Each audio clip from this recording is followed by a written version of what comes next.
Good morning, everybody. Today I want to talk about a topic that is really important for our clients and just home buyers in general in today's housing market.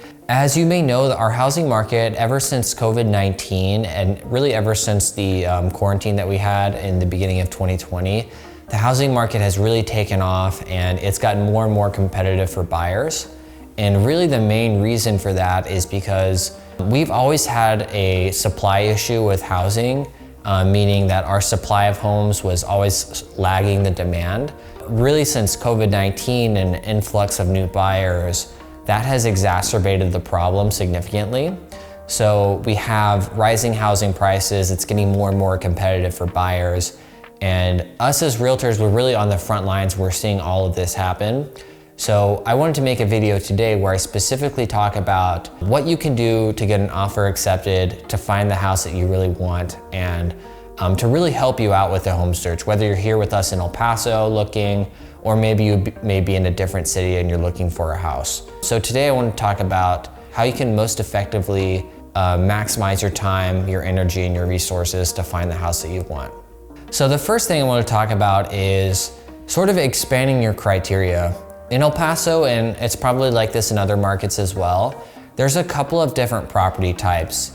So the first property type is a home that's going to be on the market for say a day or two, or one that was just listed. It has great photos, maybe it looks really nice, and these properties are going to be really competitive. There's not saying that you can't get these properties, of course you can, but you just have to be prepared to make a really strong offer, which I'll go over later in the video.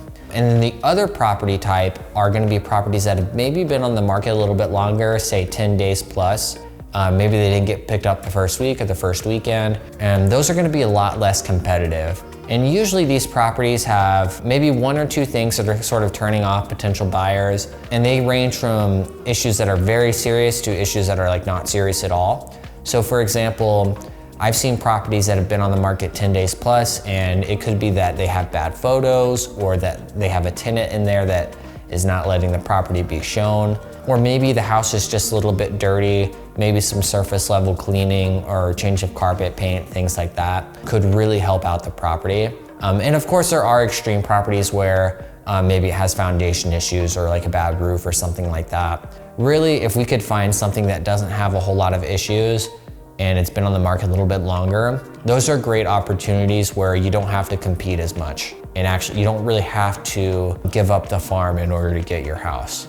The key to this is really just expanding your criteria and being a little bit more open to looking at other properties. Something that I like to do for my clients is I'll filter out a list and look for properties that have been on the market like 10 days or longer, and really just send them suggestions. Hey, I think this property is great. I showed this house earlier. You know, there's really not a whole lot wrong with it, very little, but again, you don't have to compromise on what you want as far as your standards. At least with us in El Paso, our goal is to find you something that you really do like and that you really do want. But just as a general practice, something that can help you out in this housing market today is just being able to have an open mind and kind of expanding your horizons a little bit. So in addition to expanding your criteria and being open to looking at other homes, if you are willing to be competitive and look at some properties that have been on the market, say a day or two, or maybe just like a week or less, those properties are gonna have a lot of offers, usually like 10 or more at times. So what you really need to do to get your offer accepted is talk to your agent. Of course, if you're here in El Paso, we'll give you a recommendation on exactly what we think will win the offer. And if not, if you're working somewhere else, just talk to your agent and ask them, you know, what kind of offer should I be making? So for here in El Paso, for example, we're seeing, you know, over asking price. We've seen 10, 20, 30,000 over asking. It really depends on the price of the house, but going over asking price significantly is fairly normal in today's market, especially if the offer is competitive. The second thing would be just have a really clean offer. So we can't ask for any closing costs. We can't ask for any additional fees to be paid by the seller, like a home warranty or really anything extra that we're asking for the seller is gonna make our offer less competitive. As far as closing costs go, I know a lot of people don't have like the funds to pay directly out of pocket, but typically closing costs are about 2% of the purchase price of the home or the loan amount. And we have a few lenders here that can actually help cover those. There's a few programs in Texas, so just ask us what are my options for getting my closing costs covered, because right now the seller will not cover the closing costs. To give you some perspective, I have not gotten the closing costs covered for any of my clients in the past year or two, unless it's been on a property that has had no offers. But if it's been competitive, it's basically impossible to get your closing costs covered. So with closing costs, it's just important to have a super clean offer. We're not asking the seller for anything. And then of course, there's a bunch of other parts of the contract that could help you win an offer. So for example, who your lender is, when your closing date is, if you're asking for an inspection period. Most of my clients will do an inspection period, which is totally fine, of course. Even in today's competitive market, I always recommend it. But there are a few other different factors, and we as agents are going to be giving you advice. A good agent should be giving you advice on what you should offer, but just keep that in mind. That is sort of going to be the norm if you're doing a competitive offer. The last thing I want to talk about when you're submitting your offer is doing what's called an appraisal guarantee. On a lot of these homes, let's say it's been on the market a day or two and it has 10 plus offers, the winning offers are typically those clients that are able to guarantee their appraisal. So for example, if the home is $200,000 and we're offering $215,000, typically the winning offer, if there's about 5 plus offers, they're gonna guarantee either a partial amount or the full amount of the appraisal. And what that means in simple terms is that, let's say we offer let's say the price is $200,000 for the house, we're offering $215,000, and then let's say the appraisal, which is done towards the end of the contract, that's when we get the report back, comes back at say $210,000. If we guarantee the full amount of $215,000, we will pay that $5,000 out of pocket.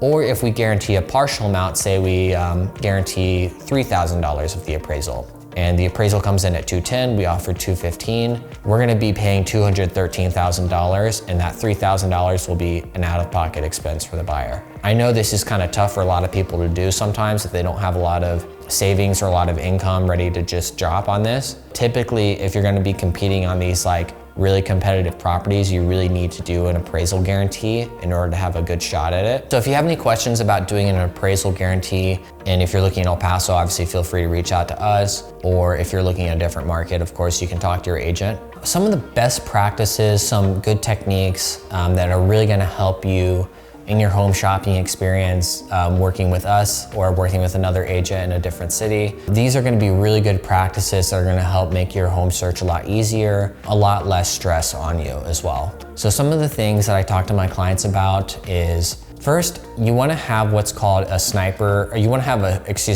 what's called a shotgun approach versus a sniper approach when you're looking for homes. And what I mean by that is, if we're looking at homes for one weekend, for example, you don't want to pick out just one house that you're interested in.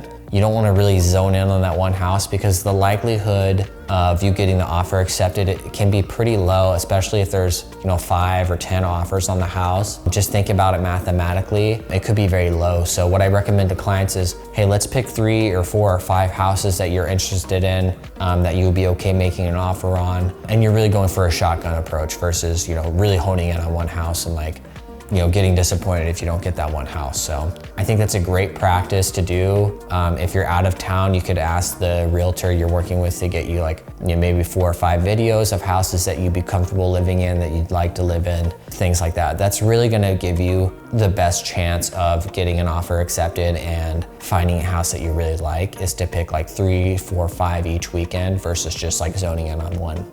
The next thing I want to talk about is speed. So speed is going to be a really important factor when you're shopping for a house. And what I mean by speed is you just deciding on, hey, do I like this house? Do I want to make an offer on it? Because our listings go pretty quickly. So you want to make sure that if you want to submit an offer on something, you're getting the offer in really quick. Of course, our agents here, we're gonna be super quick. You have to be quick about making a decision, quick about reviewing the offer, and just quick about getting it submitted. Also quick about reviewing the houses that we send you and just looking at the properties and just deciding on places that you like. Obviously, if you're not ready to go immediately, that's totally fine if you're just kind of shopping around, but this is for more when you are getting serious about finding a home and serious about shopping. A lot of the properties will go in 2 or 3 days. So if you do like a house, you want to be quick about getting it an offer submitted. So that's what I mean by speed. So in addition to speed, I want to just talk about keeping a line of communication open with your agent. So sort of the frequency that I talk to my clients whenever they're looking for a house. I probably talk to them once a day. And then in addition to communication, I'm always open and honest about what I think it will take to get an offer accepted. If you think you're working with an agent that's not really being open with you, or maybe they're trying to shield you from like disappointment or something like that, that's not really who you want to be working with. You want to be working with someone that's going to be open and honest with you and really tell you what's going on, even if it may not be what you want to hear exactly. That's going to be a lot better in the long run and a lot better for finding you a home. So some of the last things that I want to talk about are, one is just polishing up your financing. So you really want to be in the best financial position you can. So that means getting a really solid pre-approval, working with a great reputable lender, and having all of your docs turned in, things like that. So if you can present like you're a really highly qualified buyer to the seller, that's gonna make your chances of getting an offer accepted a lot easier. And then the last thing I want to talk about is just sort of the human factors of searching for a house in a difficult housing market. One is just keep a positive attitude and realize that everyone's human. So your realtor's human, the sellers are, and we kind of everybody operates on their own time. So like a lot of the sellers, they'll wait a couple of days to review the offers. And as far as your realtor goes, I just tell my clients, give me like 24 hours to get you into a house. Maybe I can't respond immediately if you want to make an offer on something, but it'll be in like an hour or two. So just kind of keep that in mind when you're shopping for a house. Keep a positive attitude. It's definitely not impossible. We have clients that buy all the time. If you follow these steps, the easier it will be for you as well. If you have any questions about buying a home in El Paso, or if you need a great recommendation for a realtor in another city, feel free to reach out to us. Or if you're interested in selling your home in El Paso, feel free to reach out to us as well. If you like the content, please feel free to like and subscribe. And again, if you need a realtor here in El Paso, feel free to reach out to us, or if you need a recommendation in another city. Thanks.